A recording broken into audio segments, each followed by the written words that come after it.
तो एक संता ठाई लाभ पायी उत्तम म्हणविता त्यांचे दास पुढे आस उरेना. जगद्गुरु संत श्रेष्ठ श्री तुकोबाराय या अभंगामध्ये संतांच्या जवळ माणसाला उत्तम पद्धतीचा लाभ होतो याचा विचार बोलून दाखवतात. त्याचा थोडासा विचार आपण मर्यादित वेळेमध्ये करून आलो. थोडासा विचार सांगायचा आहे. संत महात्मे लाभाचं परिमाण सांगतात. कसा लाभ आहे? उत्तम. म्हणून उत्तम शब्द अभंगामध्ये पहिल्याही चरणात आला, शेवटच्याही चरणात आला. हे तो एक संता ठाई लाभ पायी उत्तम. तुका म्हणे संत सेवा हेची देवा उत्तम. उत्तम शब्द दोनदा आला. संतांकडे गेल्यानंतर उत्तम लाभ प्राप्त होतो. हा उत्तम लाभ म्हणजे नेमका काय आहे याचा अगदी 1-2 ते 5 मिनिटांमध्ये मी विचार सांगून संपवणार आहे, फार नाही. असं आहे, लाभाचे 3 प्रकार असतात. ऐका, लाभाचा विचार करताना लाभाचे 3 प्रकार असतात. इकडे ऐका, माझ्याकडे ऐका. मी 2च मिनिटात संपवणार, 2च मिनिटात. लाभाचे 3 प्रकार असतात. एक बरा लाभ असतो, एक चांगला लाभ असतो आणि एक उत्तम लाभ असतो. मी उदाहरणानं सांगून थांबणार आहे. बरा लाभ म्हणजे काय? लाभ होतो पण मनासारखा होत नाही तो बरा लाभ. उदाहरण सांगतो. एखाद्या माणसाला 1000 रुपयाची गरज आहे. मित्राकडे गेला आणि मित्राला म्हणाला, बाबा महिन्याचा शेवटचा आठवडा चालू आहे, पगार संपला आहे, पैसे जवळ नाहीत, 1000 रुपयाची गरज आहे, काही कर, मला 1000 रुपये दे, पगार झाला की तुझे 1000 रुपये परत करतो. मित्रांनी त्याला सांगितलं, बाबा महिन्याचा शेवटचा आठवडा तुझाच चालू आहे आणि आमचा काय पहिला चालू आहे काय? आमचाही शेवटचाच आहे. मी तुझ्याबरोबरच, तुझ्या एवढाच पगार मलाही मिळतो, तुझ्याबरोबरच काम करतो, माझ्याकडेही काही पैसे नाहीत 1000 रुपये तुला देण्यासारखे, परंतु काही कारणाकरता मी 200 रुपये राखून ठेवले होते, तेवढे देतो, अजून 4 जणांजवळून 200 गोळा कर आणि 1000 रुपये घेऊन तुझं काम पूर्ण कर. तो म्हणाला, ठीक आहे, काही हरकत नाही. बरं झालं तू तरी घरी भेटलास. 200 तर 200. किती मागायला गेला होता? 1000. मिळाले किती? 200. याला म्हणतात बरा लाभ. दुसरा लाभ आहे चांगला. 1000 रुपयाची गरज होती, मित्राकडे गेला, मित्राला सांगितलं, मित्रांनी सांगितलं, माझ्याजवळही पैसे नाहीत, पण मला काही पैसे भरायचे होते बँकेमध्ये, काही हप्ता भरायचा होता, म्हणून मी 1000 रुपये जमा करून ठेवलेत, पण तुझी गरज माझ्यापेक्षा जास्त आहे, मी थोडंसं उशिरा भरीन, पण तुझी गरज जास्त आहे, मी तुला 1000 रुपये देतो, पण पगार झाला की पहिले माझे 1000 परत कर, माझं काम अडलंय. पण तो काही हरकत नाही. 1000 त्याने मित्रांनी दिले. तो म्हणाला, चांगलं झालं बाबा, घरी भेटलास. मागायला गेला होता, 1000 मिळाले. 1000. तो म्हणला, चांगलं झालं.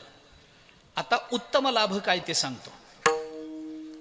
1000 रुपये पाहिजे होते, मित्राकडे गेला, मित्रांनी सांगितलं, बस रे. तो म्हणला, बसायला वेळ नाही, बायको आजारी आहे, अमुक आहे, तमुक आहे, 1000 रुपये पाहिजे, दे ना. म्हटलं, बस जेवण कर. नाही, जेवण नाही, चहा नाही, काही नाही. मला देणार असलास तर हो म्हण, नाही तर नाही म्हण, मी जातो, मला वेळ नाही.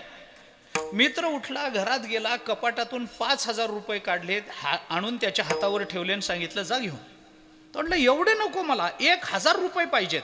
तो म्हणलं, जा रे घेऊन, काय एवढं त्याच्यात, आजच लाख रुपयाचं पहिलं बक्षीस माझ्या नावाने फुटलंय, तू काही चिंता करतो, जा घेऊन. आणि एक लक्षात ठेव, तू किंवा मी जिवंत असेपर्यंत हे 5000 कधीच परत करायचे नाहीत. याला म्हणतात उत्तम लाभ.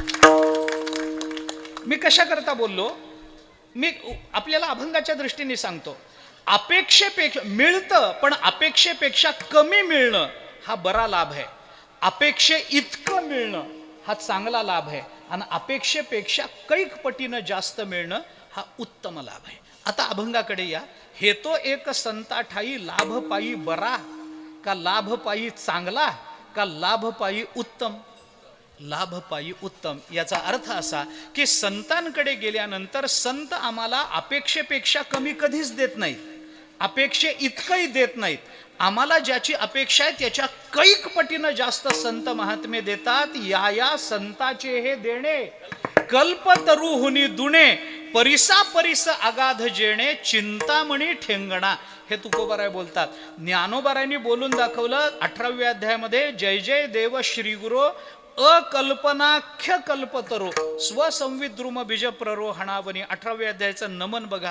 आपण ज्याची कल्पनाही करू शकत नाही असे संत महात्मे आपल्याला देतात. म्हणून त्या लाभाकरता, अशा शाश्वत लाभाकरता, अशा नित्य लाभाकरता फक्त संतांकडेच गेलं पाहिजे. मग लोक म्हणतात, आता संत कुठे भेटायला?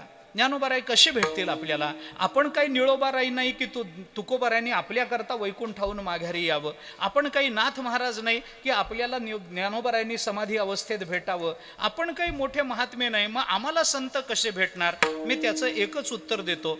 आपल्याला ज्ञानोबाराय भेटणार नाहीत, मान्य आहे. आपल्याला तुकोबाराय भेटणार नाहीत, मान्य आहे. आपला तेवढा अधिकार नाही, तेवढं पुण्य नाही, तेवढी साधना नाही, सगळंच मान्य आहे. पण ज्ञानोबाराय जरी आपल्याला भेटले नाही ना, तरी ज्ञानेश्वरी भेटली ना. अरे तेच ज्ञानोबाराय.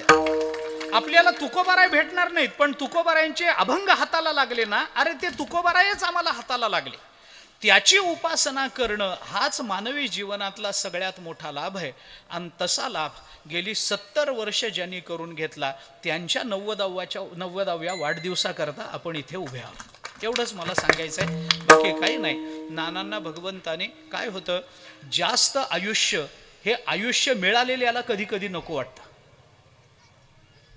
काय काय करायचं आयुष्य? पण मी आपल्याला सांगतो, आपल्या संस्कृतीमध्ये नेहमी दीर्घ आयुष्याची प्रार्थना केली गेली. तुम्हाला उदंड आयुष्य प्राप्त व्हावं असं आपण नेहमी म्हणतो. कशा करता?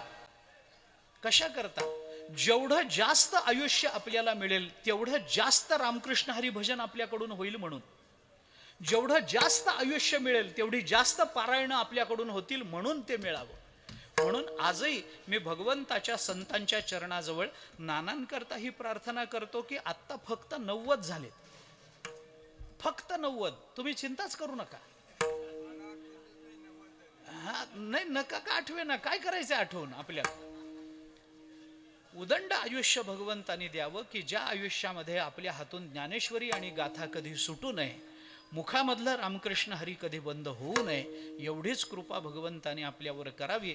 बाकी कौटुंबिक आणि प्रापंचिक दृष्टीनं ते संपन्न आहेत, ते समाधानी आहेत, ते तृप्त आहेत. चांगली संतती निर्माण होणं, चांगले जावई प्राप्त होणं, चांगल्या सुना प्राप्त होणं, चांगली नातवंड प्राप्त होणं, हे सगळं प्रापंचिक दृष्टीनं अनुकूल असतं. आणि ती अनुकूलता परमार्थ करणाऱ्यांना परमात्मा स्वतःच प्रदान करत असतो. परंतु नानांना हे सगळं उपलब्ध आहे, सगळं प्राप्त झालेलं आहे. पारमार्थिक दृष्टीनं त्यांचं आयुष्य उन्नत व्हावं, ज्ञानेश्वरी गाथ्याच्या अक्षरांची सेवा त्यांच्याकडून पुन्हा पुन्हा घडत राहावी, पुन्हा पुन्हा मानवी जन्म मिळावा, पुन्हा पुन्हा वारकरी घरात मिळावा, पुन्हा पुन्हा ज्ञानेश्वरी गाथा हरिपाठ हाताला लागावं, पुन्हा पुन्हा रामकृष्ण हरीसारखा परिपूर्ण मंत्र आमच्या मुखामध्ये यावा. याच्यापेक्षा वेगळं माणसाने दुसरं काही मागू नये. आणि तेच मागणं मी हरिभक्तीपरायण नानांकरता आज भगवंताच्या आणि संतांच्या चरणी करतो. भगवंतांनी त्यांना उदंड दीर्घ आयुष्य द्यावं, निरामय आयुष्य द्यावं आणि ज्ञानेश्वरी गाथा आदी संत वाङ्मयाची त्यांच्याकडून सेवा करून घ्यावी, त्यांच्या परिवाराकडून ती सेवा करून घ्यावी. सगळा परिवार या ग्रंथामध्ये प्रवृत्त असावा, एवढीच प्रार्थना भगवंताच्या आणि संतांच्या चरणी करतो. आपल्या दोघांनाही उदंड आयुष्य मिळावं अशी पुन्हा एकदा प्रार्थना करतो. आपण आमंत्रित केलं, खरं म्हणजे तुम्ही मला बोलवावं, माझ्या येण्यानंच कार्यक्रम व्हावा एवढा मी मोठा कधीच नव्हतो. आजही मी तेवढा मोठा नाही, पण तुमचं प्रेम आहे, तुमची श्रद्धा आहे वारकरी संप्रदायावर, आणि त्या दृष्टीनं मला आमंत्रित केलं. त्याबद्दल आपल्या सगळ्या परिवाराला, सांगळे परिवाराला अंतःकरणपूर्वक धन्यवाद देतो. आणि भगवंताची कृपा आणि संतांची कृपा सर्वांवर व्हावी एवढी सद्भावना व्यक्त करतो. टाळकरी मंडळी, वादक मंडळी, आपल्या सर्वांच्या चरणी नतमस्तक होतो. झालेली सेवा संतांच्या, सद्गुरूच्या, परमात्म्याच्या, तुम्हा सर्व श्रोत्यांच्या निवृत्तीनाथ महाराजांच्या चरणी समर्पित करू. वाणीला विराम देऊ. ज्ञानेश्वर माऊली ज्ञानराज माऊली तुकाराम, माऊली ज्ञानराज माऊली ज्ञानेश्वर माऊली ज्ञानराज माऊली तुकाराम. निवृत्ती राया सुपमुक्ता भाई जन सखया. निवृत्ती राया सुपमुक्ता भाई जन सखया.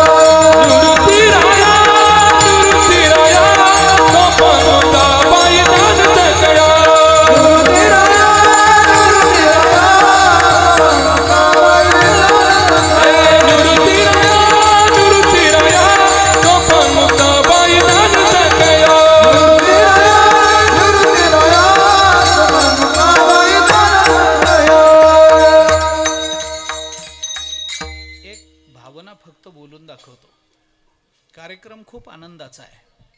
कार्यक्रम खूप छान रीतीनं संपन्न झालाय. माझंही कीर्तन संपलंय.